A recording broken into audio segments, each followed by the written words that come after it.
The Lives of the Saints by Father Alban, Butler. May 7th. Saint Stanislaus, Bishop of Krakow, Martyr. Stanislaus Sasapanowski was born on the 26th of July, 1030, at Sasapanów in the Diocese of Krakow. His parents, both of the most illustrious families of Poland, had passed 30 years together without issue when this son was given them by heaven, after they had lost all hopes of children. They received him with thanksgiving to God and devoted him from his birth to the divine service. The example of their extraordinary piety, charity to the poor, and constant practice of mortification made insensible impressions upon the tender heart of their son, which were strengthened by their assiduous instructions. Young Stanislaus, from his very infancy, showed an unusual affection for prayer, seriousness, and mortification, being very temperate in his meals, often secretly lying on the ground, and inuring himself to suffer cold and other inconveniences, in which acts of self-denial he was privately encouraged by his parents, who were far from giving into the preposterous fondness of many who, by a false tenderness, too often make themselves the spiritual and sometimes also the corporal murderers of their offspring. Stanislaus, being sent to school by his progress in learning, surpassed the expectation and even wishes of his friends, yet was always more careful to advance in piety. He had no relish for superfluous amusements. The time allowed for recreation he abridged as much as health would permit, and the money which was given him for his pocket was always secretly employed in relieving the poor. When grown up, he was sent to pursue his studies in Nesna, the first university of the kingdom, and thence to Paris.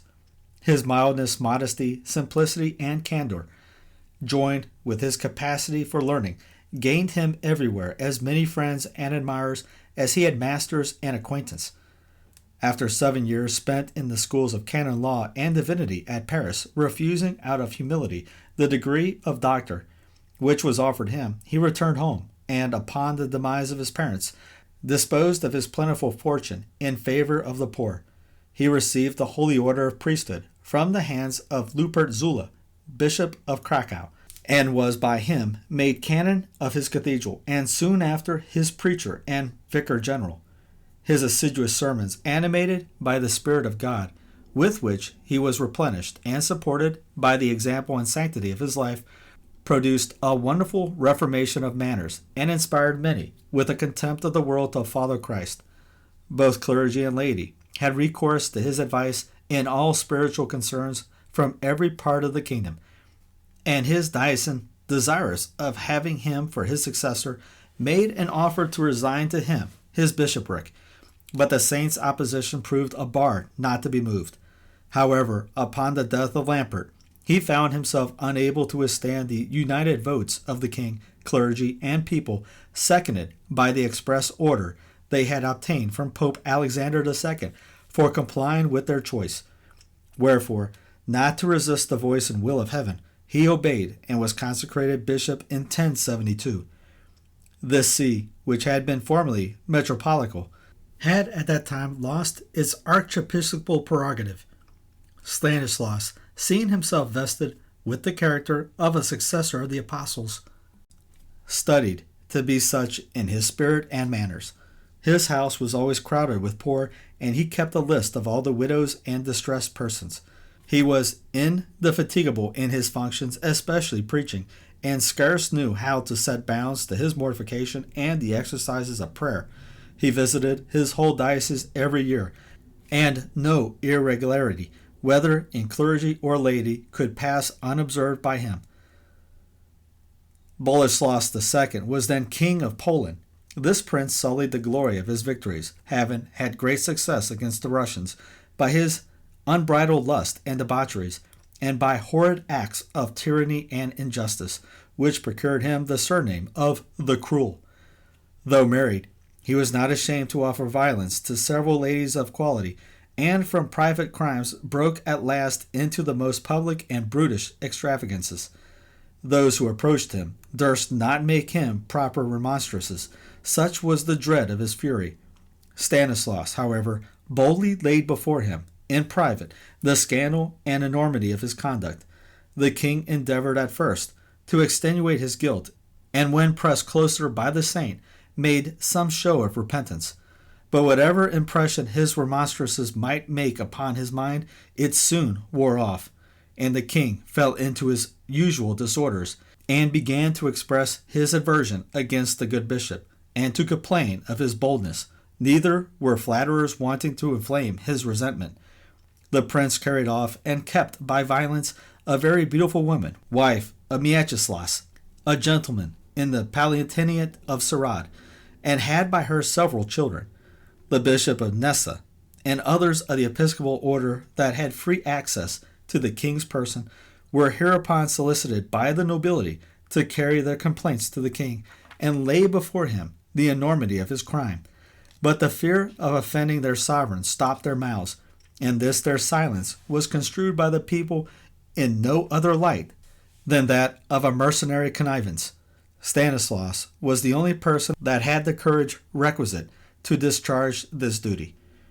Having accordingly recommended the success of the affair to God, he went to court at the head of several gentlemen and ecclesiastics, and once more conjured the king, upon the most pressing considerations, to put an end to his enormous and scandalous disorders.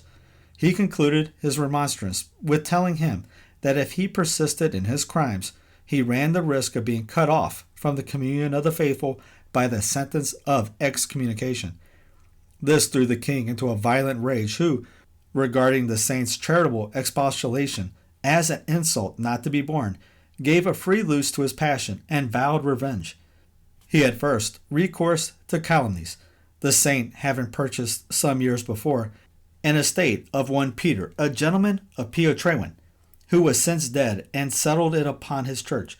The nephews of the deceased were inveigled to accuse the bishop, contrary to truth, that he had never paid for the premises.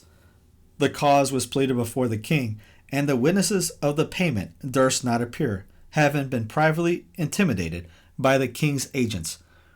The Polish historians of later ages relate that the saint, after 3 days spent in fasting and prayer, went, accompanied with his clergy, to the church of Piotrewin, which is in the Palatinate of Lublin, and causing the grave to be opened, raised Peter to life, and brought him into open court, where he declared before the king and the assembly that the land was bought and paid for by Stanislas, after which, being led back to his grave, he again returned to his former state.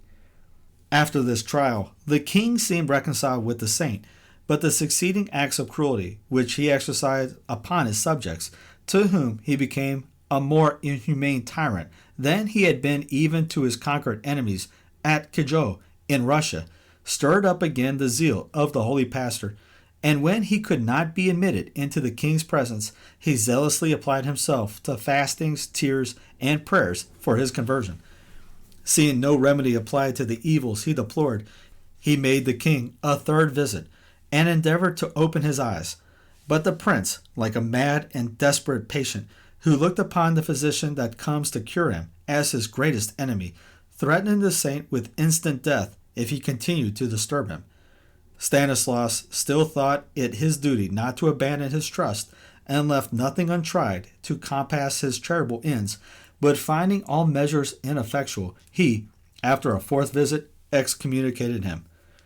And having left orders with the canons of the cathedral to break off the church office in case the king, in defiance of the censor, should attempt to enter the church while the service was performing, he left the city and retired to St. Michael's, a small chapel at the little distance from Krakow. Thither the king followed him with his guards, whom he ordered to massacre him on the spot. But going into the chapel with this intent, they were struck with such a respect and dread at the presence of the venerable bishop that they durst not attempt it, telling the king that a green light from heaven had affrighted them and prevented their executing his orders. The like happened to a second and a third troop, upon which the king went in himself to animate them to perpetuate the murder. Yet no one durst strike the man of God, till the king himself, calling them base cowards, rushed forward and dispatched him with his own hand.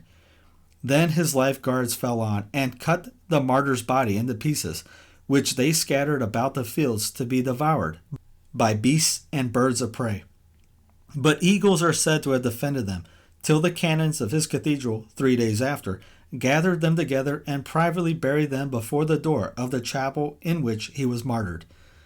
10 years after the body was translated into the cathedral in Krakow in 1088 and honored with innumerable miracles, the barbarous king forbade all marks of sorrow and mourning for his death. Pope Gregory VII excommunicated the tyrant and all his accomplices in this sacrilegious act, and the unhappy prince, tormented with the rack of his own conscience and seeing himself detested by all his subjects, fled out of Poland into Hungary and there perished miserably, some say by becoming his own executioner. Stanislas was crowned on the 8th of May, 1079.